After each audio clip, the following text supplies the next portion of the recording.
آج آپ سنیں گے حضرت الیاس کے مختصر حالات زندگی، اور آپ سنیں گے محترم نبی حضرت الیاس کے زندہ ہونے کا انکار کرنا جائز ہے یا ناجائز، اور آپ سنیں گے 4 نبی زندہ ہیں۔ تو سنیے، اس بات پر اسلامی اور اسرائیلی روایات تقریباً متفق ہیں کہ حضرت حزقیل کے بعد حضرت الیاس پیدا ہوئے، اور حضرت الیاس حضرت ہارون کے پڑپوتے کی اولاد میں سے ہیں۔ حضرت الیاس کی دادی حضرت موسیٰ کی بیٹی ہے۔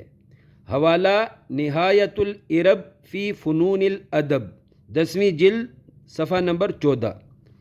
عزیزان محترم، قرآن و سنت میں حضرت الیاس کا بہت مختصر ذکر آیا ہے، البتہ تفاسیر قرآن میں حضرت الیاس کا تفصیلی ذکر ملتا ہے۔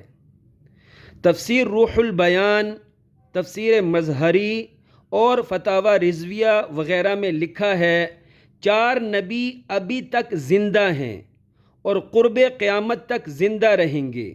2 آسمان پر زندہ ہیں اور 2 زمین پر زندہ ہیں۔ آسمان پر حضرت ادریس اور حضرت عیسیٰ زندہ ہیں، جبکہ زمین پر حضرت خضر اور حضرت الیاس زندہ ہیں۔ ساتھیو، یہ معلومات اگر آپ کی معلومات سے ٹکرا رہی ہے تو اگلی ساری گفتگو لازماً سنیے۔ عزیز ساتھیو، یاد رکھیے، ہر اسلامی بات قطعی و یقینی نہیں ہوتی۔ کچھ معلومات قطعی ہوتی ہیں اور کچھ معلومات ظنی۔ یقینی اور ظنی معلومات میں فرق معلوم کرنے کا آسان طریقہ یہ ہے کہ قطعی معلومات پر سب مسلمان متفق نظر آتے ہیں۔ کوئی بھی مسلمان یقینی قطعی بات کا انکاری نہیں ہو سکتا، جبکہ ظنی معلومات پر سب مسلمان متفق نظر نہیں آتے۔ بہت سے مسلمان ماننے والے ہوتے ہیں تو بہت سارے نہ ماننے والے بھی ہوتے ہیں۔ مطلب یہ ہے، دونوں طرف ٹھیک ٹھاک علماء کی بڑی تعداد موجود ہوتی ہے۔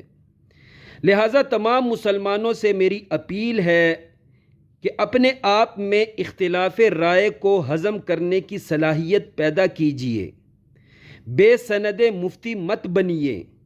اگر کسی مسلمان کی کوئی بات آپ کی معلومات سے ٹکرائے تو غصہ اور بدتمیزی کرنے کی بجائے اس موقع پر اپنا یہ ذہن بنائیے اور خود سے کہیے کہ ممکن ہے سامنے والے کی بات ٹھیک ہو اور میری معلومات غلط یا کمزور ہو۔ یاد رکھیں، بغیر ٹھوس دلیل کے کسی مسلمان کے بارے میں بدگمانی رکھنا گناہ ہے۔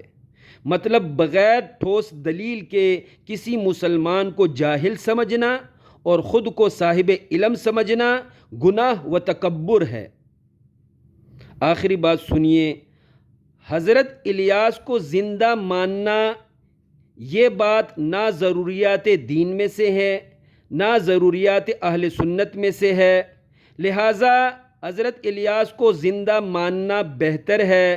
لیکن اگر کوئی ان کو فوت شدہ مانے تو یہ عقیدہ رکھنا گناہ نہیں ہے۔